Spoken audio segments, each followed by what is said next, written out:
இந்த வீடியோவில் நம்ம ரொம்ப நாளைக்கு அப்புறம் நம்ம இந்தியன் பேங்க்லேருந்து இப்போ ரீசெண்டாக வெளிவந்திருக்க நியூ கவர்மெண்ட் ஜாப் பற்றி தான் பார்க்க போகிறோம். முக்கியமாக இந்த ஜாப் லொக்கேஷன்ஸ் எல்லாமே நம்ம தமிழ்நாட்டில் தான் ரெக்ரூட்மெண்ட் வந்து பண்ண போகிறாங்க. இனிஷியல் சேலரியே பெர் மந்த்துக்கு 48,480 ரூபா பேசிக் பே மட்டுமே சொல்லியிருக்காங்க. இது இல்லாமல் எக்கச்சக்கமாக அலவன்சஸ் உங்களுக்கு ப்ரொவைட் பண்ணுவாங்க. இந்த போஸ்ட்டுக்கு ஆன்லைன் மூலமாக நீங்கள் விண்ணப்பிச்சுக்கலாம். பர்மனெண்டான பேங்க் ஜாப் ஆப்பர்ச்சுனிட்டி தான். இந்த போஸ்ட்டுக்கு விண்ணப்பிக்க ஏப்ரல் 28ஆம் தேதி வரைக்கும் உங்களுக்கு டைம் கொடுத்துருக்காங்க. இதுதான் இந்த ஜாபுக்கான அஃபிஷியல் நோட்டிஃபிகேஷன். முக்கியமாக இந்த வீடியோ ஒரு இண்டிபெண்டன்ட் ரிவ்யூ வீடியோ தான். எஜுகேஷன் பர்பஸ்க்காக தான் போஸ்ட் பண்ணுறோம். இந்த போஸ்ட்டுக்கு விண்ணப்பிக்கிறதும் விண்ணப்பிக்காததும் உங்களோட சொந்த விருப்பம் தான். ஓகேங்களா? இந்த நோட்டிஃபிகேஷன் நமக்கு எங்கேருந்து கொடுத்துருக்காங்கன்னு பார்த்தீங்கன்னா இந்தியன் பேங்க்லேருந்து ரிலீஸ் பண்ணியிருக்காங்க. போஸ்டிங்ஸை பொறுத்த வரைக்கும் ஸ்பெஷலிஸ்ட் ஆஃபீஸர்ஸ் கேட்டகரியில் ரெக்ரூட் பண்ண போகிறாங்க. ஸோ இந்த போஸ்டிங்ஸ் எல்லாமே பார்த்தீங்கன்னா நம்ம தமிழ்நாட்டில் சென்னையில் வந்து ரெக்ரூட் பண்ண போகிறோம் அப்படிங்கிற மாதிரி சொல்லியிருக்காங்க. ஓகேங்களா? அதாவது தமிழ்நாடு முழுக்க உங்களுக்கு வேகன்சிஸ் ரெக்ரூட் பண்ண போகிறாங்க. சென்னை ஹெட் குவார்ட்டர்ஸ் வந்து நோட்டிஃபிகேஷன் ரிலீஸ் பண்ணியிருக்கோங்கிற மாதிரி சொல்லியிருக்காங்க. இந்த போஸ்ட்டுக்கு ஏப்ரல் 8ஆம் தேதியிலேருந்து ஏப்ரல் 28ஆம் தேதி வரைக்கும் ஆன்லைன் மூலமாக நீங்கள் விண்ணப்பிச்சுக்கலாம் அப்படிங்கிறத மென்ஷன் பண்ணியிருக்காங்க.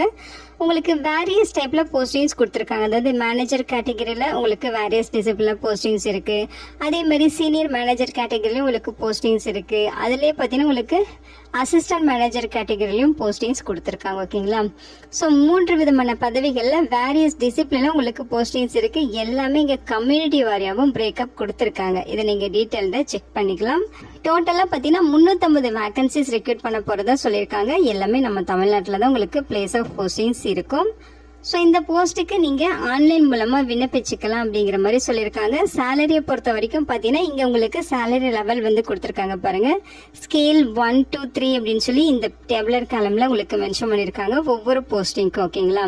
ஸோ அதை பேஸ் பண்ணி உங்களுக்கு சேலரி இங்கே மென்ஷன் பண்ணியிருக்காங்க. ஸ்கேல் 1 லெவலில் இருக்க எல்லா போஸ்டிங்ஸுமே பேசிக் பே இனிஷியல் பேசிக் பே 48,480. அது இல்லாமல் அலவன்சஸ்லாம் சேர்த்து பார்த்தீங்கன்னா உங்களுக்கு 85,000 வரைக்கும் கிடைக்க வாய்ப்புகள் இருக்குது. அதே மாதிரி ஸ்கேல் 2 லெவல் இருக்க போஸ்டிங்ஸ், இந்த போஸ்டிங்ஸ்க்கு எல்லாமே பார்த்தீங்கன்னா 64,820 ரூபாய் இனிஷியல் பேசிக் பே. இது இல்லாமல் அலவன்சஸ்லாம் சேர்த்து 93,000 வரைக்கும் உங்களுக்கு கிடைக்கும். அடுத்து ஸ்கேல் 3 லெவலில் இருக்க போஸ்டிங்ஸ் ஸோ இங்கே கொடுத்துருக்காங்க பாருங்க. ஸோ ஸ்கேல் 3 லெவலில் இருக்க எல்லா போஸ்டிங்ஸுமே இனிஷியல் பேசிக் பேவே 85,920 ரூபாய். இது இல்லாமல் அலவன்சஸ்லாம் சேர்த்து 1,05,000 வரைக்கும் உங்களுக்கு போஸ்டிங்ஸ் இருக்கு. அதாவது 1,05,000 வரைக்கும் மேக்ஸிமம் பேசிக் பே இருக்கும். அது இல்லாமல் உங்களுக்கு TNS allowance, CCA, HRA, leave fare concession, medical aid, அதே மாதிரி ஹாஸ்பிட்டலைசேஷன் பெனிஃபிட்ஸு, இந்த மாதிரி பார்த்தீங்கன்னா எக்கச்சக்கமாக அலவன்சஸும் பெனிஃபிட்ஸும் உங்களுக்கு இருக்கும். ஓகேங்களா?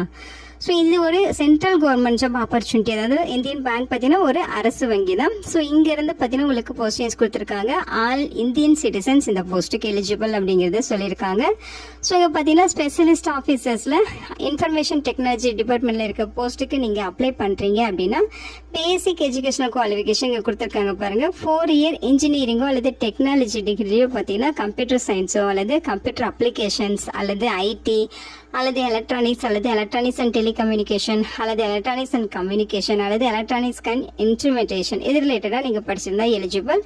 அல்லது போஸ்ட் கிராஜுவேஷன் டிகிரியில் எலக்ட்ரானிக்ஸோ அல்லது எலக்ட்ரானிக்ஸ் அண்ட் டெலிகம்யூனிகேஷனோ அல்லது எலக்ட்ரானிக்ஸ் அண்ட் கம்யூனிகேஷன் அல்லது எலக்ட்ரானிக்ஸ் அண்ட் இன்ஸ்ட்ருமெண்டேஷன் அல்லது கம்ப்யூட்டர் சயின்ஸு அல்லது இன்ஃபர்மேஷன் டெக்னாலஜி அல்லது கம்ப்யூட்டர் அப்ளிகேஷன் இது ரிலேட்டடாக நீங்கள் படிச்சிருந்தாலும் எலிஜிபிள். ஓகேங்களா?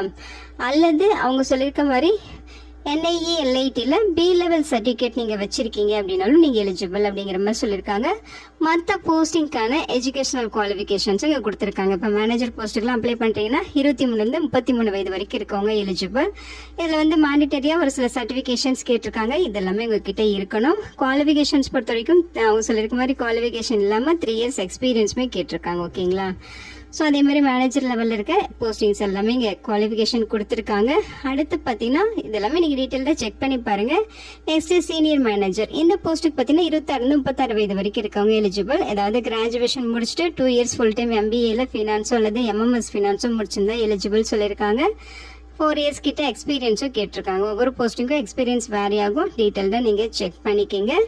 ஸோ இங்கே பார்த்தீங்கன்னா அசிஸ்டன்ட் மேனேஜர் கேட்டகரிலையும் உங்களுக்கு போஸ்டிங்ஸ் இருக்குது. 30 to 45 வயது வரைக்கும் இருக்கவங்க எலிஜிபிள். ஸோ இந்த போஸ்ட்டுக்கு ஏதாச்சும் கிராஜுவேஷன் முடிச்சிருக்கணும். அதே மாதிரி கம்ப்யூட்டர் கோர்ஸ் சர்டிஃபிகேஷன் கோர்ஸ் வந்து முடிச்சிருக்கணும். அதே மாதிரி அல்லது அவங்க சொல்லியிருக்க மாதிரி ஐடி ரிலேட்டடாக நீங்கள் வந்து சப்ஜெக்ட் எடுத்து கிராஜுவேஷன் படிச்சிருக்கணும்.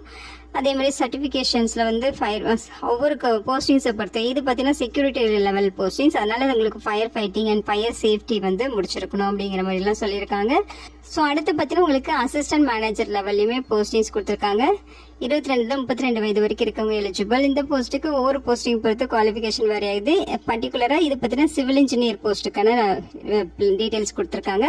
பேச்சுலர் டிகிரியில் சிவில் இன்ஜினியரிங் ஃபர்ஸ்ட் கிளாஸில் பாஸ் பண்ணியிருக்கணுங்கிற மாதிரி சொல்லியிருக்காங்க. மாண்டேட்டரியாக உங்களுக்கு AutoCAD அண்ட் MS ப்ராஜெக்ட்ஸ் தெரிஞ்சிருக்கணும். அது இல்லாமல் 1 year எக்ஸ்பீரியன்ஸும் கேட்குறாங்க. ஸோ இது ஒவ்வொரு போஸ்ட்டுக்கும் தனித்தனியாக நீங்கள் டீட்டெயிலாக செக் பண்ணிக்கிங்க. மொத்தமாக பார்த்தீங்கன்னா 31 விதமான பதவிகள் ரெக்ரூட் பண்ணுறாங்க. ஸோ ஜாப் ப்ரொஃபைலுமே இங்கே கொடுத்துருக்காங்க. ஒவ்வொரு போஸ்டிங்க்கும் ஜாப் ப்ரொஃபைல்ஸ் கொடுத்துருக்காங்க. அதேமாரி நீங்கள் டீட்டெயில்டாக செக் பண்ணிக்கிங்க. அவங்க சொல்லியிருக்க ஏஜ் லிமிட் இல்லாமல் ஏஜில் உங்களுக்கு ரிலாக்ஸேஷன் இருக்குது. SC STனா +5 years ரிலாக்ஸேஷன் இருக்குது. OBCனா 3 years ரிலாக்ஸேஷன். PWD கேட்டகரி இருந்தால் 10 years ரிலாக்ஸேஷன் இருக்குது அப்படின்னு சொல்லியிருக்காங்க. எக்ஸ் சர்வீஸ்மேனாக இருந்தால் 5 years கிட்ட உங்களுக்கு ரிலாக்ஸேஷன் கொடுத்துருக்காங்க. ஓகேங்களா? செலெக்ஷன் ப்ராசஸ் பார்த்தீங்கன்னா உங்களுக்கு அப்ளிகேஷன்ஸ் எல்லாமே ஷார்ட் லிஸ்ட் பண்ணிட்டு இன்டர்வியூ வச்சு ரெக்ரூட் பண்ண பாசிபிலிட்டிஸ் இருக்கு. அல்லது உங்களுக்கு ரிட்டன் டெஸ்ட்டோ அல்லது ஆன்லைன் டெஸ்ட்டோ ஏதாவது வச்சுட்டு அதுக்கப்புறம் ஒரு இன்டர்வியூ வைக்கிறதுக்கும் பாசிபிலிட்டிஸ் இருக்கு அப்படின்னு சொல்லியிருக்காங்க.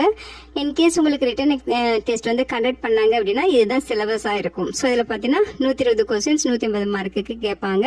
இங்கிலீஷ் லாங்குவேஜில் 20 கொஸ்டின் 20 மார்க்கும், ப்ரொஃபஷனல் நாலேஜ் ரிலேட்டடாக ரெஸ்பெக்டிவ் டொமைனில் 60 கொஸ்டின்ஸ் 120 மார்க்குக்கும் இருக்கும். ரீசனிங்கில் 20 கொஸ்டின்ஸ் 20 மார்க்கு, குவான்டிடேட்டிவ் ஆப்டிடியூட்ல 20 கொஸ்டின்ஸ் 20 மார்க்குக்கு இருக்கும். ஓகேங்களா? கொஸ்டின் பேப்பர் இங்கிலீஷ் அண்ட் ஹிந்தியில் இருக்கும். ஸோ எக்ஸாம் டியூரேஷன் 2 மணி நேரம் நடக்கும்னு சொல்லியிருக்காங்க. நெகட்டிவ் மார்க் இருக்கு, ஒரு ரேங்க் ஆன்சருக்கு 1/4 அதாவது 0.25 மார்க் வந்து டிடெக்ட் பண்ணுவோம்னு சொல்லியிருக்காங்க. குவாலிஃபையிங் மார்க் டீட்டெயில்ஸுமே கொடுத்துருக்காங்க. இன்டர்வியூக்கு வந்து 100 மார்க் இருக்கும் அப்படிங்கிற மாதிரி சொல்லியிருக்காங்க. ஸோ டீட்டெயிலாக அதை நீங்கள் செக் பண்ணி பார்த்துக்கோங்க. ப்ராபஷன் பீரியட் 1 year இருக்கும். ஓகேங்களா? அதுக்கப்புறம் உங்களுக்கு இந்த போஸ்டிங்ஸ் பர்மனெண்ட் ஆகிடும்.